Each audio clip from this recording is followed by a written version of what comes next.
Good morning students.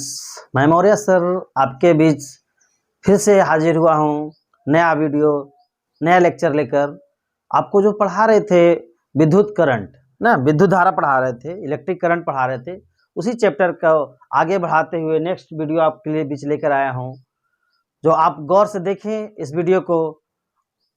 देखिए, आज हम पढ़ाएंगे रेजिस्टेंस क्या होता है। इससे पहले हम आपको पढ़ा दिए थे ओम्स का नियम ना। ओम्स का नियम में आपको बताए थे V समानुपाती I होता है ना। ओम्स के नियम में बताए थे V समानुपाती I होता है, यानी समानुपाती को हटाते हैं तो कांस्टेंट R आता है ना। आपको बताए थे उस समय V समानुपाती होता है, गौर से ध्यान से V समानुपाती I बताए थे ना। अब V समानुपाती I बताए थे, यानी समानुपाती को हटाएंगे, इसके जगह R एक कांस्टेंट आता है जिसको हम रेजिस्टेंस कांस्टेंट कहते हैं ना। ऐसे रेजिस्टेंस कांस्टेंट से फार्मूला बनता है V बराबर V अपॉन I। यही से उत्पन्न हो गया रेजिस्टेंस। अब इस रेजिस्टेंस को समझेंगे, प्रतिरोध को समझेंगे, क्या रजिस्टर है, रेजिस्टेंस है क्या, प्रतिरोध है क्या। तो गौर से देखिए समझने के लिए सुनिए बढ़िया से। प्रतिरोध ध्यान गौर से ध्यान से, प्रतिरोध क्या होता है, प्रतिरोध क्या होता है, प्रतिरोध। तो प्रतिरोध समझने के लिए समझ लीजिए, प्रतिरोध, रोध देखिए रोध होता है, रोध मीन्स रुकावट, प्रति माने हर एक सेकंड में जो रुकावट उत्पन्न करता है, प्रत्येक सेकंड में जो रुकावट उत्पन्न करता है, मतलब हर एक क्षण ना, एक एक पॉइंट पर क्या करता है, जो रुकावट उत्पन्न करने वाला ही क्या कहलाता है, प्रतिरोध कहता है। क्या, रुकावट उत्पन्न करने वाला, रुकावट उत्पन्न करने वाला ना, करने वाला, जो रुकावट उत्पन्न करने वाला होता है वही प्रतिरोध कहलाता है। माने कोई चालक तार है, मान लेते हैं एगो तार है, ये तार देख लीजिए, ये तार से विद्युत धारा प्रवाहित कर रहे हैं, तो क्या कहेगा, इसमें जब विद्युत धारा प्रवाहित होगा, माने इस तार के अंदर से जब विद्युत धारा प्रवाहित हो रहा है, तो इसमें क्या होता है, बहुत सारे कण होते हैं, पार्टिकल होते हैं, या बहुत सारे चीज से मिलकर बना होता है। अब उसी के अंदर से एक गुण होता है इसके अंदर ना, इस चालक तार के अंदर क्या होता है, एक गुण होता है। इसी गुण के, उसके गुण में क्या होता है कि कोई भी इससे जाता है, धारा प्रवाहित हो रहा है, तो उसमें रुकावट उत्पन्न करेगा, कांटे उत्पन्न करेगा। मतलब आप कहीं जा रहे हैं रास्ते में ना, आप रास्ते में कहीं जा रहे हैं, आपको कोई रोकने बोले, रुको, बार बार रोक रहा है, बार बार रोक रहा है, बार बार रोक रहा है, तो आप समझ लीजिए कि ये क्या है, प्रतिरोध है ना। ये क्या है, प्रतिरोध है। जैसे आप घर से निकलते होंगे, आप पूछ देता होगा, कहाँ बाबू कहाँ जाई था, कहाँ बाबू कहाँ जाई था, रुका ना मैंने रुकने वाला जो कह रहा है ना, यही समझिएगा कि वो क्या कह रहा है, प्रतिरोध है। आपके रास्ता का वो रोध है, रोड़ा है, कांटा है ना।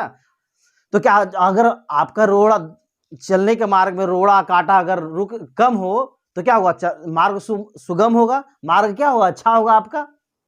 उसी प्रकार पे यहां समझ लीजिए, जो किसी भी चालक तार में कोई अगर कोई कांटा मिल जाए, कोई रुकावट मिल जाए, तो वही रुकावट क्या कहलाता है, प्रतिरोध कहलाता है ना। तो ये क्या होता है, इस परिभाषा देखने के लिए मोटा मोटी तो समझ गए कि क्या होता है प्रतिरोध। मतलब ये आपका चालक तार हो गया, यहां देख लीजिए, मान लीजिए एक चालक तार हो गया, चालक तार हो गया। अब चालक तार से कोई इसमें अवरोध उत्पन्न करने वाला आ गया ना, तो आपके धारा को क्या कर रहा है, रुकावट उत्पन्न कर रहा है। इधर से कोई धारा जा रहा था आपके इधर से, और ये बीच बीच में क्या हुआ, रुकावट उत्पन्न करने वाला हो गया। धारा के मान में क्या हो जाएगी, कमी हो जाएगी धारा के मान में, क्योंकि ये अगर रोकेगा तो आप उतने फ्लो से तो धारा नहीं ना बहा पाइएगा, माने आपकी स्पीड क्या हो जाएगी, कम जाएगी, आपकी स्पीड क्या हो जाएगी, कम जाएगी। यानी इसका मतलब है क्या, कि इसमें जो रुकावट उत्पन्न करने वाला होता है वही क्या कहलाता है, प्रतिरोध कहलाता है। मतलब समझ जाएंगे कि किसी चालक तार से या किसी चालक तार में प्रवाहित होने वाले विद्युत धारा के मान का विरोध करने वाले जो पदार्थ होता है वही प्रतिरोध कहलाता है ना। यहाँ पे देखिए परिभाषा में लिखा हुआ है, प्रतिरोध रेजिस्टेंस बराबर क्या होता है, किसी चालक तार का वह गुण, माने क्या, तार का गुण होता है ना, क्या होता है, तार का गुण होता है। तो किसी चालक तार का वह गुण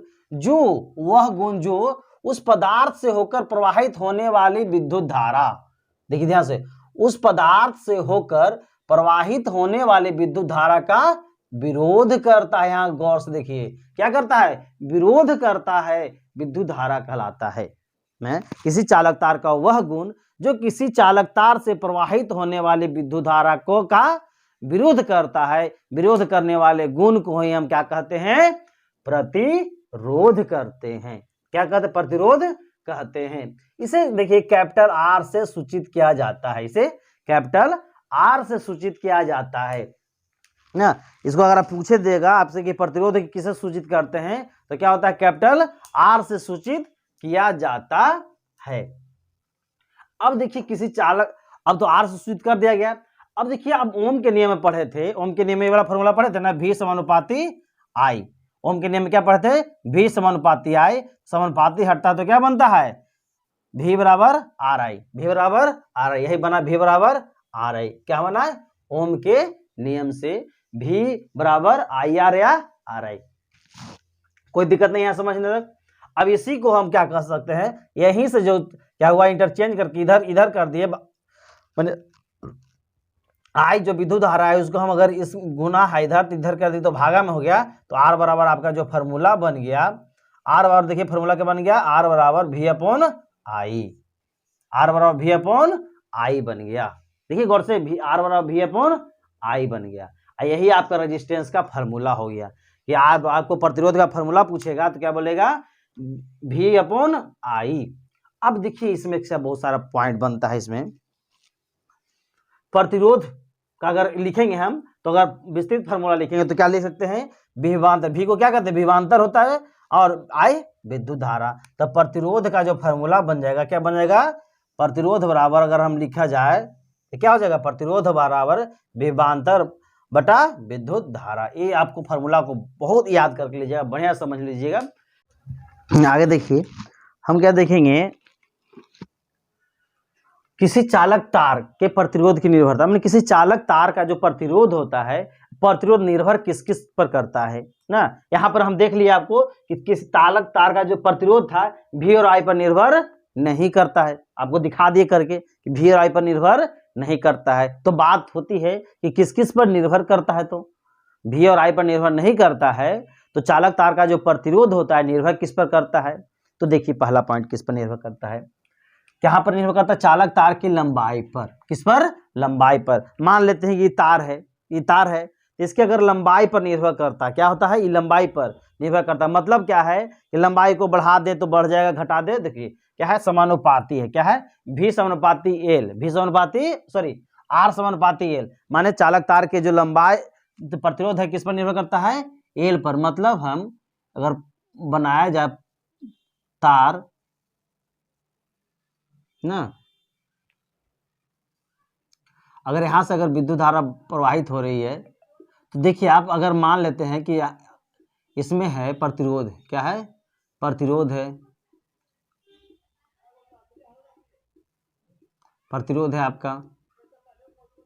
अगर प्रतिरोध है, अगर देखिए ये तार लंबा है ज्यादा होगा, अगर छोटा रहेगा, ध्यान से देखिए, अगर मान लेते छोटा कर दे तो क्या हो जाएगा, प्रतिरोध कम जाएगा। प्रतिरोध मान लेते प्रतिरोध पार रहे हैं हम, क्या रुकावट है, तो तार छोटा रहेगा तो रुकावट क्या हो जाएगा, कम जाएगा। इसमें देखिए लंबा है तो ज्यादा रहेगा, छोटा रहे तो कम रहेगा। मतलब अगर रुकावट की संख्या अगर देखा जाए तो लंबा तार में क्या होगा, रुकावट ज्यादा होगा, कि लंबाई बढ़ेगा तो इसमें कण बढ़ेगा, मतलब लंबाई बढ़ेगा तो प्रतिरोध क्या हो जाएगा, बढ़ जाएगा ना। यानी लंबाई अगर बढ़े इसमें तो प्रतिरोध क्या हो जाएगा, बढ़ जाएगा। लंबाई घटे तो प्रतिरोध घट जाएगा ना, प्रतिरोध क्या हो जाएगा, घट जाएगा आपका। तो ध्यान देखिए क्या, इसकी लंबाई पर बढ़ जाएगा। यानी कह दिया जाए किसी भी चालक तार की लंबाई को क्या होगा, लंबाई को दुगुना कर दिया जाए, और लंबाई को दुगुना कर दिया जाए तो क्या होगा, प्रतिरोध क्या हो जाएगा, तो प्रतिरोध भी दुगुना हो जाएगा, प्रतिरोध दुगुना हो जाएगा ना, प्रतिरोध क्या हो जाएगा, दुगना हो जाएगा। कोई दिक्कत बाबू, यहाँ तक कोई दिक्कत तो नहीं है ना। लंबाई को दुगना कर दिया जाए, चल लंबाई को 4 गुना, लंबाई को 4 गुना कर दिया जाए, प्रतिरोध भी 4 गुना हो जाएगा, प्रतिरोध भी क्या हो जाएगा, 4 गुना हो जाएगा। कोई दिक्कत, लंबाई को भी दुगना हो जाएगा, दोगुना करेंगे तो प्रतिरोध दुगुना, लंबाई 4 गुना करेंगे तो प्रतिरोध 4 गुना। आपको इससे एग्जाम में 1 नंबर के क्वेश्चन आता है एग्जाम में कि किसी चालक तार के लंबाई का प्रतिरोध नहीं लंबा, किसी चालक तार को खींचकर लंबा कर दिया जाए, तो खींचने वाला कंडीशन अलग हो जाता है, खींचने वाला पर क्वेश्चन मत देखिएगा ना। ये क्या, किसी चालक तार को खाली ऐसे ही इतना था, x से 2x कर दिया जाए और 4 मीटर से 5 मीटर कर दिया जाए, तो प्रतिरोध कितना हो जाएगा ना, दुगना हो तो दुगना हो जाएगा, तिगुना तो 3 गुना ना, 4 मीटर से 5 मीटर वाला ऐसे क्वेश्चन नहीं है, दुगना 3 गुना ना, 1/3 गुना ऐसा कुछ कर दिया जाए, तो उसी आधार पर सेट करके क्या कर लीजिएगा, उसी ढंग से प्रतिरोध दुगना हो जाएगा ना। 1/3 कर दिया जाए तो प्रतिरोध 1/3 हो जाएगा ना। यहां तक समझ गए। एक पॉइंट तो कोई दिक्कत नहीं कि किसी चालक तार की लंबाई जो है, चालक का प्रतिरोध जो है एल लंबाई पर निर्भर करता है, लंबाई बढ़ जाए तो प्रतिरोध भी बढ़ जाएगा, कोई दिक्कत ना, यहां तो कोई दिक्कत नहीं। अनुपाती होता है। एक पॉइंट हो गया कि तार की लंबाई पर निर्भर करता है, प्रतिरोध किस पर निर्भर करता है, तार की लंबाई पर। अब दूसरा पॉइंट देखेंगे, अनुप्रस्थ काट क्षेत्रफल, अनुप्रस्थ काट क्षेत्रफल पर। अब पहले बात है कि अनुप्रस्थ होता क्या है, अनुप्रस्थ काट क्षेत्र कहते हैं किसको ना। तो आप देखिए, जैसे मान ले कि लकड़ी का गुटका है, लकड़ी का गुटका हम कैंची से काट दिए, क्या किए, कैंची से इसको काट दिए। जब काटते हैं इसको, मान ले कि हम कैंची से क्या किए, काट दिए, कैंची आपका था ये क्या था, कैंची से क्या किए, इसको काट दिए। जब ये काटते हैं, आरी से काटते हैं ना, क्या करते हैं, आरी से जब काटते हैं तो आपका एक छोर जो है ऐसे बनता है गोल, क्या होता है, एक छोर ऐसे बनता है, ये आपका ऊपर वाला भाग चाहे नीचे वाला भाग क्या होता है, एक गोला बनता है, जिसको इसमें आप कह सकते हैं ये वाला एरिया ना, ये जो एरिया होता है ये एरिया कह सकते हैं, ये एरिया जो गोला एरिया जो होता है, इसको काटने पर भी एक गोला निकलेगा ना। तो क्या ये जो गोला एरिया होता है, जो एरिया, या फिर आप बेलन में पढ़े होंगे, बेलन में जो सतह का जो क्षेत्रफल होता है ना, बेलन में सतह का क्षेत्रफल, या ऐसे भी गोल, ये क्या, एक गोल टाइप का ऐसा बनेगा ना। इस एरिया को हम क्या कहते हैं, अनुप्रस्थ क्षेत्र, इसी को क्या कहते हैं, अनुप्रस्थ क्षेत्र, कोई दिक्कत ना। अनुप्रस्थ क्षेत्र तो समझ गए, अनुप्रस्थ क्षेत्र, तो अनुप्रस्थ काट का क्षेत्र, मतलब काट का मतलब काटने के बाद जो बना क्षेत्र क्या बना, अनुप्रस्थ काट के क्षेत्र पर निर्भर करता है ना। माने विद्युत चालक तार का जो प्रतिरोध है किसी चालक के अनुप्रस्थ काट के क्षेत्र पर निर्भर करता है। अब इसको समझेंगे कैसे निर्भर करता है, तो समझने के लिए आप यहां गौर से देखिए।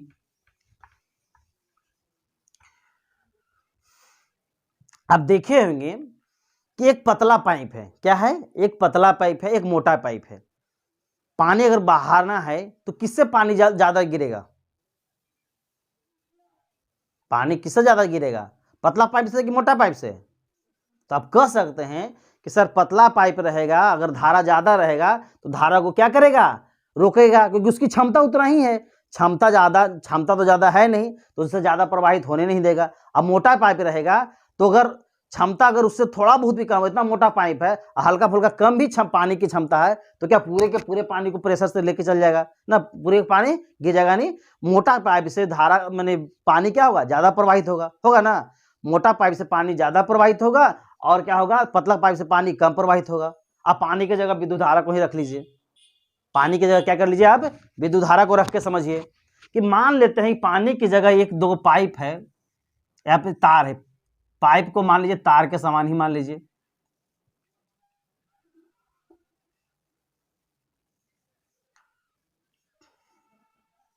आपका तार हो गया ना, ये तार हो गया, तो इसका जो क्षेत्र बना ऐसे ऐसे, इसका क्षेत्र बना ना, गौर से देखिए, ऐसे ऐसे जो तार है, तार का क्षेत्र बना, तो इस क्षेत्र से इसको हटाइए, ऐसे निकलता है,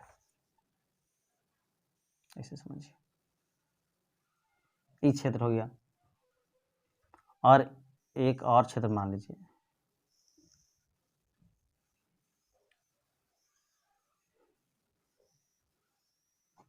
ये दोनों क्षेत्र हो गया। इसमें तो रुकावट है,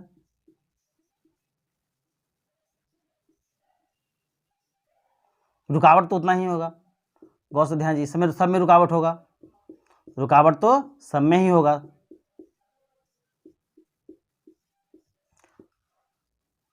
अब ध्यान दीजिए, रुकावट होगा। अभी देखिए इसका क्षेत्र ज्यादा है कम है, इसका क्षेत्र ज्यादा है, माने एरिया ए डैश मान लीजिए, इसको ए मान लीजिए, तो अगर कहिएगा तो दोनों में क्या हो जाएगा, एरिया के लिहाज से ए डैश ए, माने इसका क्षेत्र, इसका एरिया ज्यादा है, इसका एरिया कम है। अब ध्यान दीजिए, अगर हम इससे विद्युत धारा प्रवाहित, मान ले कि फिक्स है कि हम 4 ओम के नहीं 10 एम्पियर विद्युत धारा प्रवाहित कर रहे हैं, दोनों से 10 एम्पियर विद्युत धारा प्रवाहित कर रहे हैं, दोनों से 10 एम्पियर विद्युत धारा प्रवाहित करेंगे ना। ये आपका एरिया पूरा हो गया, ये एरिया आपका हो गया ना। इसे दोनों से हम 10 जो प्रतिरोध 10 एम्पियर का विद्युत धारा प्रवाहित करेंगे ना, तो 10 ओम का जो प्रतिरोध 10 एम्पियर जो विद्युत धारा प्रवाहित करेंगे हम। अब बताइए इसका एरिया ज्यादा है तो आराम से किस में जाएगा, इसमें कि इसमें? आराम से नॉर्मली चीज कि एरिया ज्यादा है तो एकदम फैल से जाएगा, नाचते डांस करते जी ना, डांस करते हुए आगे बढ़ जाएगा, कोई रोकने वाला है नहीं यहाँ ना, यहाँ कोई इसको रोकने वाला है नहीं, एकदम उछलित कूदी दम पार कर जाएगा। इसमें क्या रोकने वाला है ना। मैंने जैसे आप देखे होंगे घर में पहरेदार होता है ना, इसे निकलिए घर से, पापा नहीं है तो मम्मी कहाँ जा रहा है, रुको रुको रुको कहाँ जा रहा है। अब जिसके घर में जो लॉज में लेकर रहता है उसका बताइए, उसको कोई रोकने वाला है? मन माया पढ़ा नहीं मन माया घूमा, कोई बोलने छोड़ने वाला नहीं है, मतलब फ्री है ना। क्या है? फ्री। यहाँ पर देखिए एरिया ज्यादा है यानी एकदम फ्री से पार कर जाएगा, इसको कोई रोकने वाला कम मिलेगा।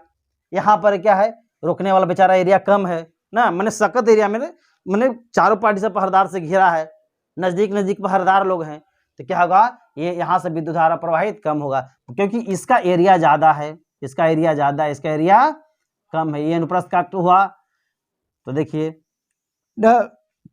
एरिया ज्यादा है तो यहाँ विद्युत धारा प्रवाहित ज्यादा होगा, यानी इसमें क्या होगा, रेजिस्टेंस। मैंने इसका मतलब क्या है, यहाँ विद्युत धारा प्रवाहित हो आसानी से हो रहा है, इसमें थोड़ा देरी से हो रहा है, मतलब अगर क्षेत्रफल को बढ़ा दिया जाए तो रेजिस्टेंस क्या हो जाता है, कम जाता है।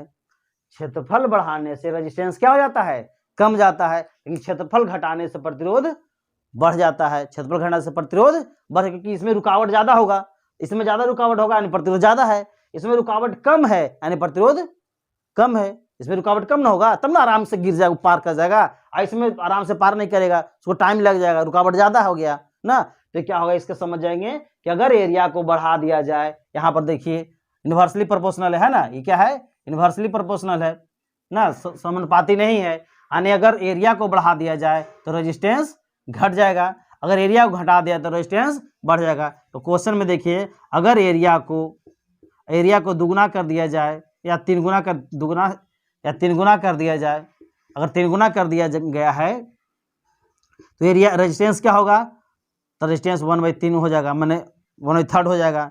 अगर एरिया को दुगुना कर दिया जाए, देखिए तो एरिया को दुगुना कर दिया जाए, मैंने घटा, एरिया क्या कर दिया गया, घटा दिया गया, पहले की तुलना में तिगुना था, ये दुगुना था, तो रेजिस्टेंस क्या हो जाएगा, तो रेजिस्टेंस में देखिए, रेजिस्टेंस में क्या हो जाएगा, 1/2 गुना, मैंने आधा हो जाएगा, ये 1/3 रेजिस्टेंस था, ये आधा हो गया, मान ये रेजिस्टेंस बढ़ गया, ये क्या हो गया, बढ़ गया, ये ज़्यादा हो गया ना, ये ज़्यादा हो गया। इसको हम कह सकते हैं क्या, कि एरिया को बढ़ा देने पर रेजिस्टेंस क्या हो जाता है, बढ़ जाता है, एरिया को बढ़ा देने पर रेजिस्टेंस बढ़ जाता है।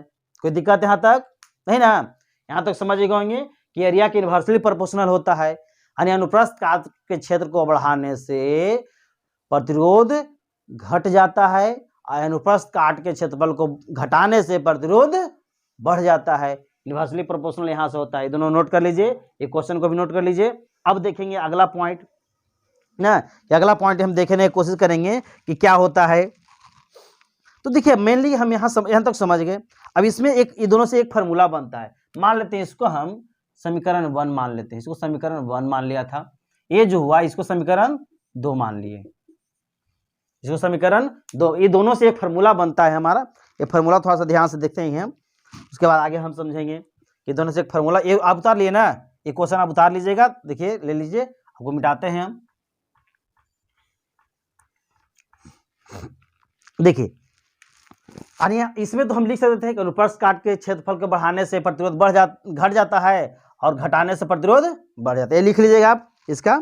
अब आगे देखते हैं कि समीकरण 1 और 2 से, समीकरण 1 और 2 से, समीकरण 1 और 2 से देखिए क्या हो रहा है कि समीकरण LHS क्या है, बराबर है, तो RHS क्या हो जाएगा, बराबर। ये भी समीकरण 1 और 2 से, तो ये दोनों हम ये भी लिख सकते समानुपाती है, तो R समानुपाती एक साइड वाला, तो R दोनों एक कर लेंगे, ये दोनों ऐसे कर लेंगे तो क्या है, दोनों एल ऊपर में है, अंश में है, ये हर में, तो इसको हम लिख सकते हैं एल अपॉन ए। क्या लिख सकते हैं, एल अपॉन ए, माने ई समानुपाती हो गया ई। यानी हम इस कंडीशन से हम कह सकते हैं कि लंबाई को बढ़ाएं तो प्रतिरोध बढ़ जाएगा, लंबाई को घटाएं तो प्रतिरोध घट जाएगा, एरिया को बढ़ाएं तो प्रतिरोध घट जाएगा, एरिया को घटाएं तो प्रतिरोध बढ़ जाएगा। यहाँ से तो यूनिवर्सली पर यहाँ से बहुत सारा न्यूमेरिकल आपको आएगा, ऑब्जेक्टिव आएगा, यहाँ से आप देख लीजिएगा, क्योंकि बहुत इंपॉर्टेंट ये पॉइंट हो गया आपके लिए। तो एग्जाम के पॉइंट ऑफ व्यू से 1 से 2 क्वेश्चन तो समझिए कि आपके एग्जाम में यहाँ से ही आएगा, आपको चाहे ऑब्जेक्टिव आए या डायरेक्ट आए। अब यहाँ तक कोई दिक्कत नहीं ना, तो यहाँ पर कोई दिक्कत नहीं है। तो अब देखिए हम क्या करेंगे, यहाँ तक तो एक फार्मूला बन गया, ये लिख लीजिएगा आप। उसके बाद इस समानुपाती को हटाएंगे, क्या करेंगे, अगर समानुपाती को हटाते हैं, समानुपाती को क्या करेंगे, हटाएंगे, तो यहाँ बराबर देंगे। अब समानुपाती के लिए एक क्या होता है, समानुपाती जब हटता है तो आप पढ़ते हैं कि समानुपाती की जगह एक कांस्टेंट आता है। क्या होता है, एक कांस्टेंट आता है जो इससे बनेगा, एक कांस्टेंट है ना, कांस्टेंट हटा गुना एल अपॉन ए, एल अपॉन ए। अब ये जो कांस्टेंट है इसको ये फार्मूला भी लिख लीजिए कि आर बराबर ई रो है, इसको क्या पढ़ते हैं, रो गुना एल अपॉन ए, यानी इसको हम सिंबल में लिखते हैं क्या, अगर ऐसे लिखा जाए तो सिंबल में क्या है, रो, क्या है, रो, इंग्लिश में RHO, रो ना, इसको ये पर लिखते हैं रो। अब देखिए यहाँ से क्या करेंगे, हम रो को निकालना है फार्मूला, यहाँ से हम एक फार्मूला सिद्ध होगा, आर वाला तो पता था, एक फार्मूला है हमारा आर गुना रो गुना ई, यानी रो को हम विशिष्ट चालकता कहते हैं, रो को हम क्या कहते हैं, विशिष्ट प्रतिरोध, विशिष्ट लगता है, विशिष्ट प्रतिरोध या प्रतिरोधकता कहते हैं। तो हम यहाँ से एक फार्मूला निकाल सकते हैं, यहाँ से फार्मूला देखिए निकलेगा, एक अगर रो को बराबर फार्मूला निकालना है, रो बराबर तो क्या लिख सकते हैं, ये वाली यहाँ चल जाएगा, तो आर गुना ए अपॉन एल ना, अपॉन एल। यहाँ से गौर से देखिए, ये जो फार्मूला निकला ये प्रतिरोधकता का निकला, क्या निकला, विशिष्ट प्रतिरोध या प्रतिरोधकता। यहाँ देखेंगे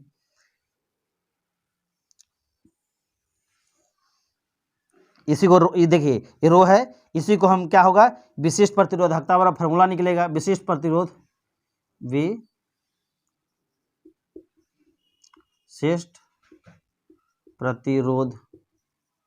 विशिष्ट प्रतिरोध बराबर फार्मूला आपका बनेगा, क्या बनेगा,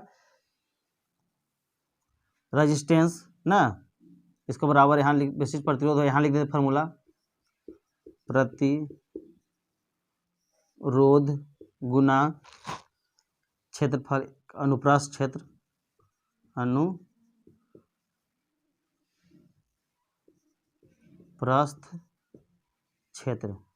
अनुप्रस्थ क्षेत्र बटा लंबाई। इसका क्या फार्मूला बन गया, विशिष्ट क्षेत्र का प्रतिरोध का जो फार्मूला बन गया, विशिष्ट प्रतिरोधकता का फार्मूला बन गया, क्या, विशिष्ट प्रतिरोध का फार्मूला बन गया, प्रतिरोध गुना अनुप्रस्थ क्षेत्र बटा लंबाई। यानी विशिष्ट प्रतिरोध आपको अब पूछा जाए कि किस पर डिपेंड करता है, तो विशिष्ट प्रतिरोध डिपेंड करता है प्रतिरोध पर, अनुप्रस्थ क्षेत्रफल और लंबाई पर ना। तो यानी हम क्षेत्रफल को, अनुप्रस्थ काट के क्षेत्रफल को बढ़ा दें तो विशिष्ट प्रतिरोधकता बढ़ जाता है, विशिष्ट प्रतिरोधकता बढ़ जाता है। अगर लंबाई को बढ़ा दें तो विशिष्ट प्रतिरोधकता घट जाता है। तो विशिष्ट प्रतिरोध और प्रतिरोध दोनों में देखिएगा अंतर, क्योंकि दोनों में इन्वर्सली हो गया ना, प्रतिरोध लंबाई बढ़ने पर बढ़ता था, लेकिन विशिष्ट प्रतिरोध लंबाई बढ़ने पर घट जाता है। यहाँ देखिए प्रतिरोध क्षेत्रफल बढ़ने पर घट जाता था, यहाँ विशिष्ट प्रतिरोध क्या है, क्षेत्रफल बढ़ने पर बढ़ जाएगा। यहाँ तक कोई दिक्कत ना। अब इसी को हम क्या कहते हैं, विशिष्ट प्रतिरोध को ही हम क्या कहते हैं, प्रतिरोधकता। ध्यान से लिखिए, इसको फार्मूला का भी लिख लीजिएगा, प्रतिरोधकता क्या होता है, प्रतिरोधकता। विशिष्ट प्रतिरोध को हम एक और नाम से जानते हैं, प्रतिरोधकता। इंग्लिश में बोलते हैं स्पेसिफिक रेजिस्टेंस या रेजिस्टेंसिविटी ना, रजिस्टिविटी ना। तो यहाँ पे नॉर्मल लिख लीजिए, आप इसको छाप लीजिए बढ़िया से गौर से। एक फार्मूला यहाँ समीकरण एक और दूसरे निकाल लिए, ये वाला फार्मूला गौर से लिख लीजिएगा। ये तीनों फार्मूला आपके एग्जाम के पॉइंट ऑफ व्यू से बहुत ही इंपॉर्टेंट है। ये तीनों फार्मूला क्या है, एग्जाम के पॉइंट ऑफ व्यू से बहुत ही इंपॉर्टेंट है। इस तीनों आप लिख लीजिएगा, तीनों याद कर लीजिएगा फार्मूला। इससे बहुत टाइप का क्वेश्चन बनता है, इतना ये तीनों से इतना ज़्यादा ऑब्जेक्टिव बनता है कि पूरे केमिस्ट्री, पूरे आपको जो फिजिक्स है इसमें से कम 6 7 8 क्वेश्चन न्यूमेरिकल बन सकता है, ऑब्जेक्टिव बन सकता है। इसको सोल्व कराएंगे जब न्यूमेरिकल पढ़ाएंगे इससे, तो क्या करेंगे, इस फार्मूला से भी हम क्या करेंगे, सोल्व कराएंगे। अब आगे देखते हैं, दो किसमें पढ़े, चालक का जो प्रतिरोध है किस पर निर्भर करता है, चालक की लंबाई पर और अनुप्रस्थ काट के क्षेत्रफल। और देखते हैं दो और निर्भर करता है, देखिए इधर का मिटा देते हैं हम, इधर आप लिख लिए होंगे, नोट करके देख लीजिए, आप इधर वाला लिख लीजिए, इधर वाला हम मिटाते हैं।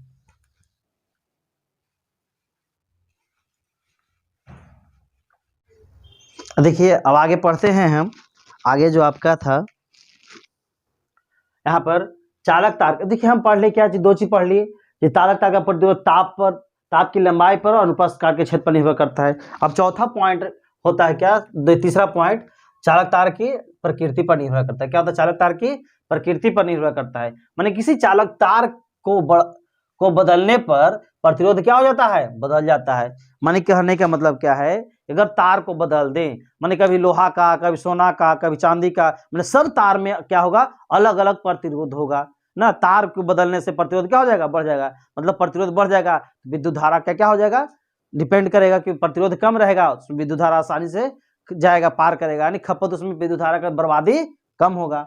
मतलब उसमें हम मेनली पढ़ रहे थे कि प्रतिरोध जो होता है किसी चालक तार के पर निर्भर, की प्रकृति पर निर्भर करता है, मतलब उसके अलग अलग पदार्थ पर क्या होगा, प्रतिरोध अलग अलग होगा। मतलब सबसे अच्छा जो चालक होता है चांदी, तांबा, एल्युमिनियम और आयरन होता है। सबसे अच्छा चांदी, उसके बाद तांबा, उसके बाद ये, यानी सबसे, तो इसका मतलब क्या है कि इसमें प्रतिरोध कम है, इसमें थोड़ा सा ज्यादा है, इसमें थोड़ा सा ज्यादा, इसमें थोड़ा सा बहुत ज्यादा। अगर प्रतिरोध में देखेंगे तो चांदी में प्रतिरोध नगण्य है, इसमें क्या है उससे थोड़ा सा ज्यादा है, इससे थोड़ा ज्यादा प्रतिरोध इसमें है और बहुत ज्यादा आयरन में, यानी इसमें क्या है प्रतिरोध है ज्यादा। और देखे होंगे जिससे प्रतिरोध क्या होता है, ये तो हो गया। अब देखिए जिससे विद्युत धारा प्रवाहित नहीं हो रहा है, इसका मतलब ये भी कह सकते हैं उसमें क्या प्रतिरोध ज्यादा। इस मनुष्य में क्या होता है, प्रतिरोध क्या होता है, बहुत ज्यादा होता है, मनुष्य में प्रतिरोध ज्यादा होता है, तब ना क्या होता है, जैसे विद्युत धारा मनुष्य में आता है प्रवाहित तो होने लगता है, लेकिन क्या करता है, शरीर को पूरी तरह जला देता है। जला देने के क्या होता है, इसमें प्रतिरोध बहुत ज्यादा था, जिस वजह से यहाँ गर्मी ज्यादा उत्पन्न हुआ और क्या हुआ, इससे आदमी जल जाता है। अब चालक तार के ताप पर भी निर्भर करता है, यानी तार के अगर ताप को बढ़ता जाए, अगर हम धारा प्रवाहित कर रहे हैं, अगर उसका ताप बढ़ रहा है हर पर सेकेंड, तो क्या होगा, प्रतिरोध घटता जाएगा, प्रतिरोध क्या, सॉरी प्रतिरोध बढ़ता जाएगा, घटता नहीं, प्रतिरोध बढ़ जाएगा। मतलब ताप बढ़ाएंगे तो प्रतिरोध क्या हो जाएगा, बढ़ेगा, यानी रेजिस्टेंस जो है समानुपाती होता है टेम्परेचर के। यानी किसी चालक तार का प्रतिरोध ताप पर निर्भर करता है, ना किसी चालक तार का जो प्रतिरोध होता है ताप पर निर्भर करता है। मतलब हम क्या कर सकते हैं, अर्थात ताप बढ़ाने से प्रतिरोध क्या हो जाएगा, बढ़ जाएगा। प्रतिरोध का ताप, अगर हम तार का जो विद्युत परिपथ है उसको अगर हम ताप बढ़ा दिया जाए तो क्या होगा, प्रतिरोध क्या हो जाएगा, बढ़ जाएगा। कोई दिक्कत यहाँ तक समझने में। अब देखिए कुछ ऐसे भी तार होते हैं, परिपथ होते हैं, जिसको ताप बढ़ाने से प्रतिरोध घटता भी है। कुछ एग्जाम्पल ही है अपवाद में, जैसे यहाँ पर देखिए, गौर से यहाँ देखिए कि कहता है अपवाद में, यहाँ गौर से देखिए अपवाद नीचे यहाँ पर नोट करके नीचे लिख लीजिएगा, क्या अर्धचालक सेमीकंडक्टर में ताप बढ़ाने से, सेमीकंडक्टर में ताप क्या होने से, बढ़ाने पर प्रतिरोध क्या होता है, घटता है। यानी सेमीकंडक्टर में अगर हम ताप को बढ़ा दें तो क्या हो जाएगा, प्रतिरोध, मैंने ताप बढ़ा दे प्रतिरोध क्या हो जाएगा, घट जाएगा। और सेमीकंडक्टर में कौन कौन सा था, जर्मेनियम और सिलिकॉन। जर्मेनियम और सिलिकॉन क्या है, दो ऐसे तत्व हैं जो सेमीकंडक्टर का कार्य करते हैं, और इसके ताप अगर बढ़े तो प्रतिरोध घट जाता है। कोई दिक्कत, गौर से देखिए, ध्यान से एक बार स्क्रीनशॉट ले लीजिए इसको बढ़िया से, क्योंकि कुछ मिट भी गया था तो अब पूरा नोट कर लीजिए इसको, एक बार, दो बार, तीन बार, जितना हो सके आप इसको रिवाइज कीजिए, वीडियो को देखिए ना। अगर ना समझ में आए तो कमेंट कीजिए कि कम से कम हम पता चल सके कि कितने बच्चों को ना समझ में आया, ना समझ में तो कहाँ नहीं समझ में आया, उसको कोशिश कीजिए फिर से ना हो। अगर आप लोग को ना समझ में आए तो कोशिश करेंगे कि एक बार और वीडियो बनाकर आपको समझा दें, इसलिए आप जितना कोशिश हो सके आप इसको देखने की कोशिश कीजिए, गौर से समझने की कोशिश कीजिए, नोट करने की कोशिश कीजिए, क्योंकि देखिए खाली वीडियो देखने से आपको कंप्लीट नहीं होगा, जब तक आप इसको नोट करते ना चलेंगे ना समझ में आएगा। कि पढ़ाई एक ऐसी चीज़ नहीं कि आप फिल्म नहीं देख रहे हैं कि आप एक बार देख लिया उसको याद हो गया, देखने से याद नहीं होता, आप उसको नोट करते चलिएगा तभी आपको याद होगा। तो इसलिए आप नोट कीजिए, लाइक कीजिएगा, सब्सक्राइब कर दीजिएगा, कि लाइक और सब्सक्राइब ही हम लोग को एनर्जी देता है। और फिर हमें ये भी समझ में आता है कि लाइक कर रहे हैं मतलब आपको समझ में आ रहा है, अगर नहीं समझ में आएगा तो डिसलाइक कर दीजिएगा भी ना, हम आपको लिए पूरी आज़ादी है। फिर ना समझ में आया से पढ़ाने से क्या फ़ायदा, हमें तो समझ में आएगा ना कि इतना बच्चे को ना समझ में आया है, तब डिसलाइक किया गया है। तो लाइक और डिसलाइक आप करते रहिएगा, कुछ कीजिए, कम से कम हमें लगे कि नहीं हमारा बच्चा वीडियो देख रहा है, समझ रहा है या ना समझ में आ रहा है। इसलिए आप देखिए गौर से, फिर आगे हम पढ़ेंगे इसमें, इसी चैप्टर में आगे और कुछ पॉइंट पढ़ना है, अभी बहुत सारा पॉइंट पढ़ना है ना। फिर प्रतिरोध पढ़ेंगे। प्रतिरोध के देखिए मेनली हम जो प्रतिरोध पढ़ा रहे थे इसका सिंबल आपको पढ़ाए नहीं किए।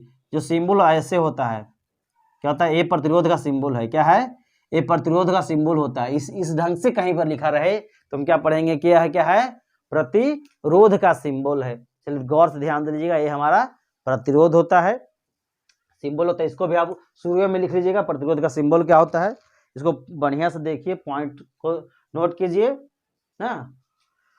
चलिए ठीक है, फिर अगले वीडियो में नेक्स्ट डे मिलेंगे। जय हिंद।